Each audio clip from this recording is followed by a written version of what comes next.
Абай облысы, Аягөз ауданы, номер 9 Аягөз қалалық аралас бастауыш мектебінің 2-ші В сынып оқушысы Бурангайсина Айсулу, Ильяс Жансүгіров.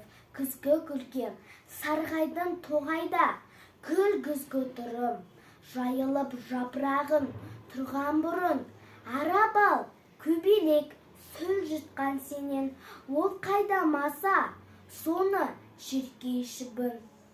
Саянда сан құбылып салқындаған, сүліктей суын жоқ қырлы мұрын, тоғайдың маңайынан басталдырған, шайқаған самалы жоқ таппайтыным. Қиғаш қаз, кірге мойын құбылма шаш, қарасы қандыратын көздің қыбын, қалмапты ажар.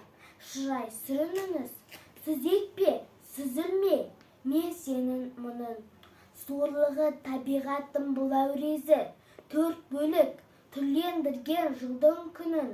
Қар қатып, пәк денеге мұз тұрса да, жазы күт шабырқама күзгі гүлім.